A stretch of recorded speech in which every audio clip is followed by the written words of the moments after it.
Meu querido Ricardo Rous, é claro que o Brasil tem uma importância no cenário mundial. De nona para a oitava maior economia do mundo. É o segundo gigante do hemisfério sul. Ficou cochilando enquanto a Índia disparou. A Índia já está passando Grã-Bretanha, França, e nós, infelizmente, empacamos desde o governo Dilma para cá com deterioração do nosso PIB. Eu pergunto o seguinte, não que os BRICS não sejam importantes, acho que é legal o Brasil se colocar, sediar essas reuniões, mostrar uma certa importância, uma projeção, mas nossa prioridade não deveria estar num aprofundamento das relações comerciais com os Estados Unidos, com a China, com os blocos da Europa Ocidental, ou mesmo aqui no Mercosul, em relações diretas com os vizinhos com os quais nós temos interesses complementares. O Brasil me parece que perde muito tempo se posicionando para resolver grandes problemas mundiais que não estão ao seu alcance e esquece de tocar o dia a dia dos seus interesses em parceiramentos comerciais. Tanto que a revista britânica The Economist disse: presidente Lula, foque mais nos seus interesses imediatos, deixe um pouquinho dos grandes problemas mundiais para as grandes potências que podem resolvê-los. Eu gostaria de ouvi-lo. Capês, boa tarde a você, boa tarde aos meus colegas aqui da bancada do Linha de Frente, boa tarde a toda a audiência da Jovem Pan no Brasil e no mundo. Os BRICS já foram iniciados lá atrás como um grande bloco comercial, uma ideia bacana que foi se desenvolvendo. Hoje não passa mais de um grupo controlado pela China para defender interesses da China. O Brasil é um grande país, como já foi dito aqui, oitava economia do mundo, tem sim que se posicionar. Pequeno é o nosso presidente, com essa fala que ele tem de tentar vender dentro desse bloco do sul global interesses da China/Rússia. Ao invés de se preocupar com os nossos interesses, ao invés de se preocupar em governar o nosso país, onde, diga-se de passagem, ele está indo mal pra caramba, ele fica fazendo esse discursinho que não leva a lugar nenhum. Sabe o que levou esse encontro até agora? Aumento aí de 10% na taxação dos Estados Unidos com o país dos BRICS, a comunidade israelita criticando mais uma vez uma fala do presidente Lula, que falou mais uma vez bobagem, defesa de Irã, defesa de grupos terroristas. É isso que esse encontro está trazendo.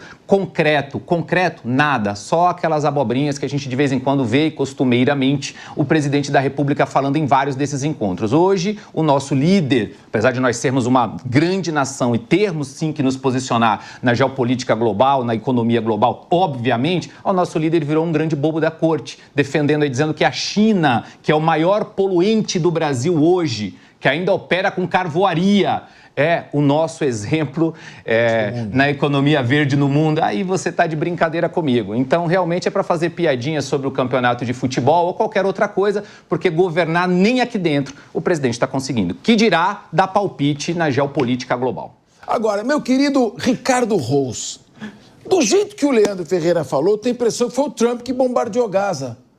Porque a culpa toda recaiu em cima do Trump. Eu queria a gente tentasse colocar a coisa de uma forma mais equilibrada. Não foi o Hamas, um grupo terrorista, que invadiu Israel no dia 7 de outubro de 2023, ingressou em kibbutz, onde tinham crianças, tinham pessoas. Não vou dizer que decapitou 40 bebês, porque não tem evidências disso. Aqui a gente fala quando tem evidência.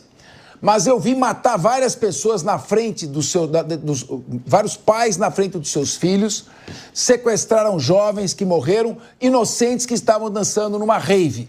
Isso é um fato comprovado. O Hamas fez isso. Por que o Hamas fez isso? Por que o Hamas construiu túneis na faixa de Gaza, quando podia ter pego o dinheiro, e ele mesmo transformado aquilo num resort? Pegado investimentos da Arábia Saudita para transformar aquilo num resort, empregar o seu povo, fazer do turismo uma economia. Por que ele concentrou seus esforços comprando armamentos, fabricando túneis e praticando essa ação hedionda que foi no dia 7 de outubro de 2023? Então, eu digo assim, em primeiro lugar, o principal responsável foi quem deu causa. Se chama Hamas. O Hamas vem atuando contra os interesses do povo palestino desde o Tratado de 1947 na ONU. Segundo, se você concorda com isso ou não. E segundo, eu realmente acho que a reação de Israel foi uma reação atabalhoada, uma reação que provocou, a intenção era provocar o deslocamento do povo palestino para tornar aquela área inabitada. Ou seja, não foi uma ação pontual contra os grupos terroristas, foi uma ação coletiva. Então eu pergunto, número 1, você vê viabilidade no processo de paz com o Hamas agindo da maneira como está agindo? E número 2, como você vê a reação de Israel diante das circunstâncias? Faça esta análise. Capês, é simples. Enquanto nós tivermos um grupo terrorista cujo seu objetivo é a destruição do Estado de Israel, controlando e usando o povo palestino em Gaza para atacar Israel, que foi o que aconteceu, tudo isso começou porque um grupo terrorista chamado Hamas, que toma conta de Gaza há muito tempo, que usa o povo palestino como escudo, que constrói embaixo de escolas, de hospitais, os seus túneis, onde até hoje tem reféns lá que não foram ainda devolvidos, vivos e mortos. Enquanto este grupo terrorista estiver no comando de Gaza, vai ser muito difícil nós termos a paz naquele espaço. Enquanto nós tivermos um Estado como o Irã, que financia o Hamas, que financia os Houthis, que financia outros grupos terroristas naquela região, vai ser muito difícil nós termos a paz. Podemos discutir a proporcionalidade do ataque de Israel? Podemos discutir a proporcionalidade. Mas a ideia de que é necessário você fazer uma limpeza ali dos terroristas, até para que eles não usem o povo palestino como escudo e até para que aquela região possa se desenvolver, ela é real. E aonde está se discutindo de fato a possibilidade que hoje tem um acordo de paz é nos Estados Unidos com o Trump. Enquanto o Lula está aqui fazendo blá, blá, blá, blá, blá, blá, blá, blá, blá, que é o que o presidente Lula faz, com pouca relevância internacional, que é o que o presidente tem. O Brasil tem muita, mas o nosso presidente tem quase nenhuma, já virou o bobo da corte internacional, ninguém dá mais relevância, o que ele falar para o cessar-fogo ou não, não vai valer de absolutamente nada. Aonde está acontecendo de fato a discussão? Lá nos Estados Unidos, onde nesse momento está recebendo o Netanyahu lá para sim discutir se vai continuar a ter um cessar-fogo, se não vai ter cessar-fogo, se vai de fato continuar algum tipo de ofensiva ou não. Então vamos aguardar para ver a discussão real, no foro real, onde pode se discutir alguma coisa de relevância, não esse tipo de churumela que a gente está ouvindo aí do presidente. Eu queria ouvir agora Ricardo Rous, porque Trump está pedindo passagem para voltar. Mas antes eu quero... O que você achou de tudo isso que você ouviu, desta visão mais lúdica trazida por Leandro Ferreira? Capês, como é fictício o mundo da esquerda caviar, né? Tudo bonito, vamos passear, ocupar o espaço público. Segurança pública é uma pauta séria, lida com a vida das pessoas, com o patrimônio das pessoas, e não faz segurança pública fazendo discurso, preocupado com sul global, com não sei o quê. Nós temos que... Cadê o reforço das nossas fronteiras? Portos, aeroportos, competência do governo federal, por onde entram as drogas, por onde entra o armamento. Onde está? Cadê a política pública para isso? Aí vamos lá com calma, vamos com calma, que segurança pública é um tema bastante, mas muito complexo. Se nós formos olhar o anuário de segurança pública aqui no Brasil, e o discursinho aqui de arma, aqui, de ocupa ali, é sempre discursinho de esquerda. O anuário mostra que os estados, como o estado de São Paulo, Santa Catarina, Paraná, vêm melhorando a sua segurança pública, diminuindo a criminalidade. Aonde ela está aumentando, quando você olha o recorte nacional? Estados do Norte, Nordeste, Bahia, provavelmente um dos estados mais violentos, se não o mais violento do Brasil hoje, há muito tempo governado por quem?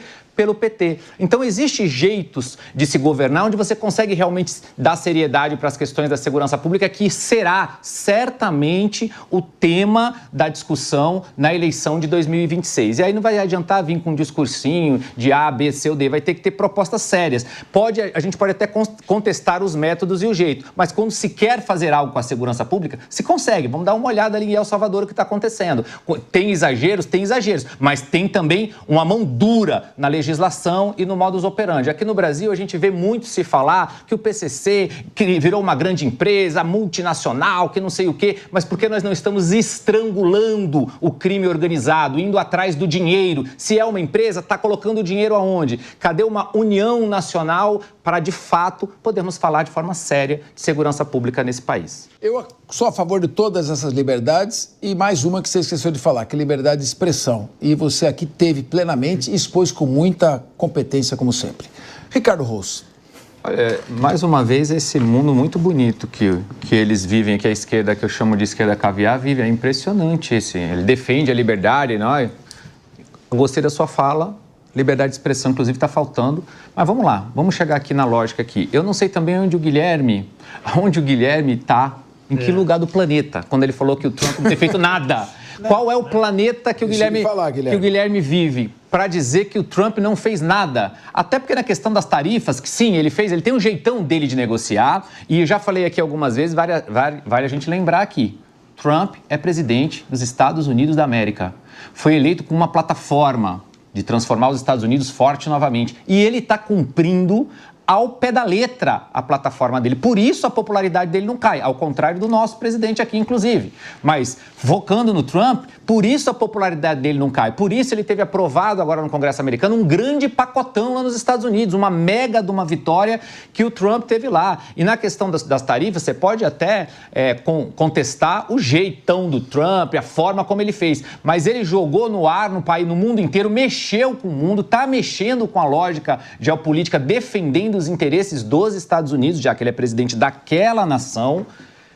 E ele foi negociando um a um, todo mundo sentou. O Xi Jinping ligou sim. Inclusive, semana passada saiu um acordo, Brasil, Estados Unidos e China. Não sei se o Guilherme não viu sobre isso, mas saiu um acordo. Xi Jinping ligou e eles estão o tempo inteiro se falando, Guilherme. Você sabe quem fica falando aqui só para a plateia? O nosso presidente, que deveria sim, Leandro, cuidar dos nossos interesses. Mas não, está preocupado em querer ser o líder global, que não é, um líder fake global, e, em vez de cuidar dos nossos interesses, que o Trump nos Estados Unidos vem fazendo bem. De novo, por isso a popularidade dele está em cima e a do nosso está embaixo. Há de se ver pelo comportamento que o nosso tem e que o Trump tem. Então, eu acho que talvez o Guilherme não esteja vivendo no mesmo universo que eu. O Trump tem feito alguns avanços, sim, na questão, inclusive, lá da guerra no Oriente Médio, foi lá, fez o que tinha que fazer no Irã, saiu, está chamando, nesse momento está negociando, tem um cessar-fogo na região ali no momento, então está se negociando uma coisa que é bem complexa, mas que está acontecendo na prática ali. Não sei, de fato, qual é esse Trump que o Guilherme está falando. Muito bem. Com relação ao Trump, se o Brasil não deve baixar a cabeça para o Donald Trump, mas ninguém quer isso. Quem é que quer isso? O que nós também não queremos que o nosso presidente cuide do nosso país, se preocupe com o nosso país, mas não queremos que ele vire porta-voz da China, porta-voz do presidente Xi Jinping, capacho do presidente Xi Jinping. Nós não queremos isso, nem de um lado, nem de outro lado. Nós queremos, na qualidade de uma grande economia que somos, resolver os nossos problemas, manter nossa neutralidade internacional e se relacionar com os países, tendo em vista os interesses do povo e da nação brasileira.